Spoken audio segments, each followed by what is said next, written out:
ያጨካኝ ኮማንደር እውነተኛው ገዳይ እንዳይታወቅበት ስለፈለገ ነው ነገሮችን ሁሉ እያሸሸ ያለው። ምስክር ለማጥፋት ስለፈለገ ነው አንተ ሌት እኔ የሚፈልገው። በርግጥ ሲምባ አንተና ሸጠቦ ላይ በሆነው ነገር በጣም አዝኛለሁ። እኔ እዚህ ቤት እስካለው ድረስ ግን ምንም ልረዳ አልችልም። ሰምኛለሽ? እኔ እኮ የሚጠብቀኝ ምስኪን ልጅ አለ። ለእኔ ደህንነት ለአባቱ ክብር ሲል የሚንከራተት ምስኪን ልጅ አለ። እሱን ሳስብ ደግሞ ልቤ ይደማል። ልጅ አለኝ ነው ያልኩህ ሲምባ? ወንድ ልጅ አለኝ? ይቅርታ አድርግልኝና ፋንቱ አላረል ያው በግል ህይወትሽ ገባት በይኝና አንቺ ልጅ አለሽ? አዎ እኔም ወንድ ልጅ አለኝ።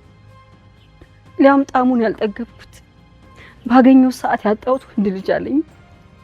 ግን ለምን ጠየቀኝ ሲም? ያው አላረል ልጅ ካለሽ የወላጅነት ስሜት ይገባሻል ብዬ ነው። ቆይ አንተ ግን እንዴት አመንከኝ? ቆይ ለኮማንደር አሳልፌ ብሰጥህስ? ልክ ነሽ አላረል። የዛን ጊዜ ከግቢ ስትወጪ ሳይሽ ፊትሽ መጥፎና ከዳተኛ እንዳልሆነ ልቤ ነገረኝ። ቢሆንም እኔ ምንም ልረዳ አልችልም። እባክህ ተረዳኝ። እባክሽ ለዛ ምስኪን ልጅ ስትይ እርጅኝ። ቆይ እሺ እኔ ምንድን ነው የምረዳ? አንደኛ እሱ ቤት ሰራተኛ ሆነሽ ነው የምትሰሪው። ስለዚህ እያንዳንዱ የሚታቀደውን እያንዳንዱ ነገር ትነግረኛለሽ ማለት ነው። ያማር እንዴ ሲምባ? የምን መረጃ ነው ሰርቄ የማመጣው? በልበል ከዚህ በኋላ ይኸውልህ እኔ መከታተልን አውቁ። ለሶሊያና ስላሰብክላትና ላሳየኝ ፍቅር በጣም አመሰግናለሁ። ሁለተኛ ምንም ነገር እንዳትጠይቀኝ። ይሄን ደግሞ እንደ ውለታ አድርገሽ ቁጠሪ። ኮማንደር መጣ።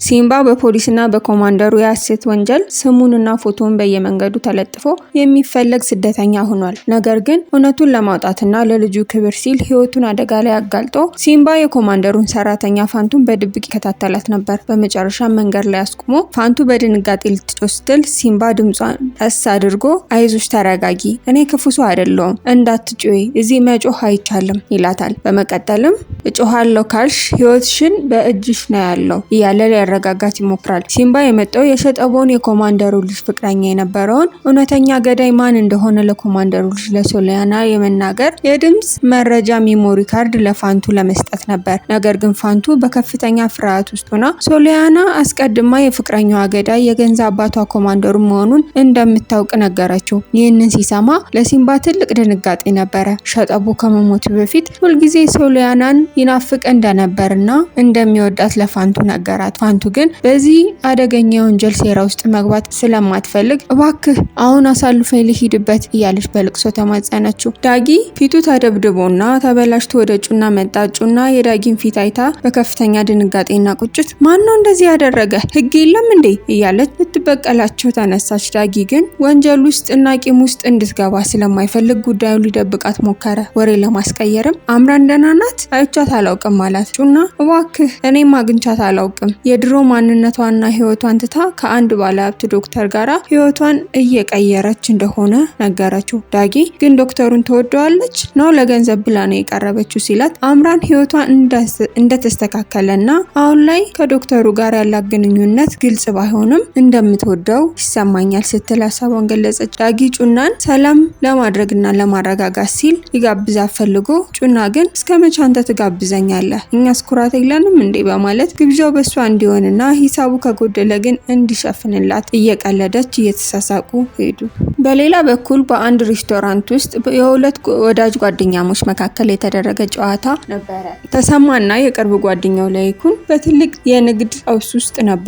ላይኩን የድርጅቱ ቀውስና የዳጊ ነገር ተደራርቦ አእምሮ ሊፈነዳ እንደደረሰ ሲነግረው የፋርማሲ ባለሙያ የሆነው ተሰማ ለላይኩን ሊያረጋጋው እየሞከረ የወደፊት የድርጅቱ እጣ ፈንታ ለመቀየር ሌላ የስራ ዘርፍ እንዲከፍቱ መከረው። ተሰማ ሰሞኑን ያገኘው አንድ ሚስጥር ወዳጁ ትልቅ የፋርማሲና የመድኃኒት ማዕከል የማስመጥ ቢዝነስ እንዳቀረበለት በአጭር ጊዜ ውስጥ ቢሊዮነር እንደሚያደርጋቸው ለላይኩን ነገረው። ነገር ግን ይህ ስራ እጅግ ከፍተኛ ካፒታልና በጀት የሚጠይቅ ነበር። ላይኩን በነገሩ ተጠራጥሮ በዚህ ዘመን ህይወትንና መድኃኒትን የሚቀልዱ ብዙ አጭበርባሪዎች አሉ፣ ይህ ሰው ማን ነው?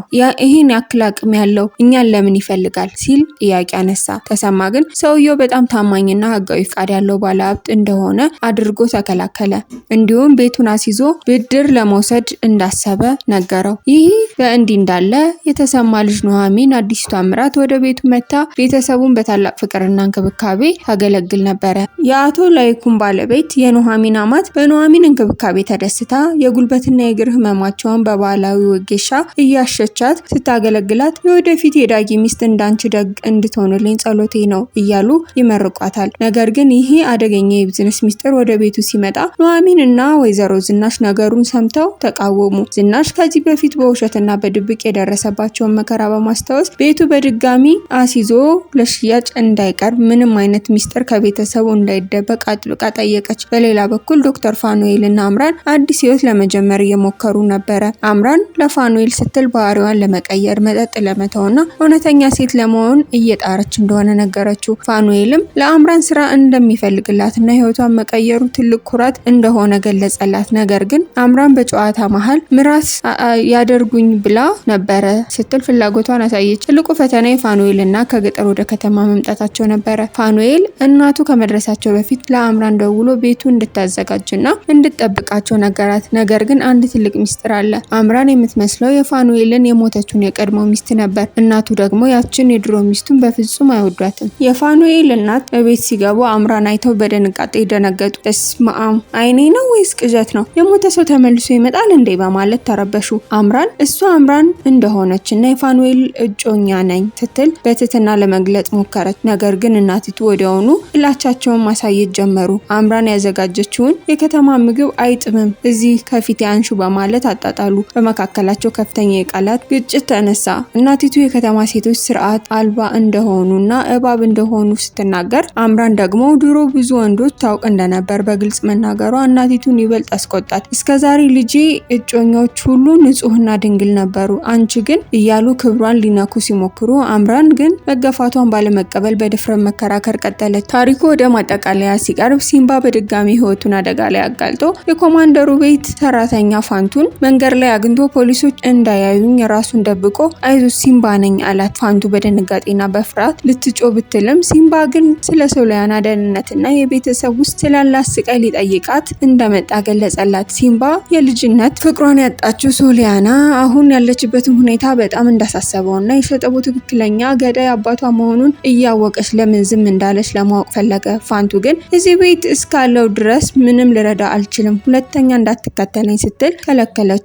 ሲምባ ግን ተስፋ ሳይቆርጥ እሱም ሊያሳድገውና ሊጠብቀው የሚገባ ምስኪን ወንድ ልጅ እንዳለውና የወላጅነት ስሜት እንደሚረዳ ነገራት። ፋንቱ ራሷም የወላጅነት ስሜት የሚገባ ልጅ ናፍቃ ያጣችው እናት መሆኗን በልቅሶ ገለጸች።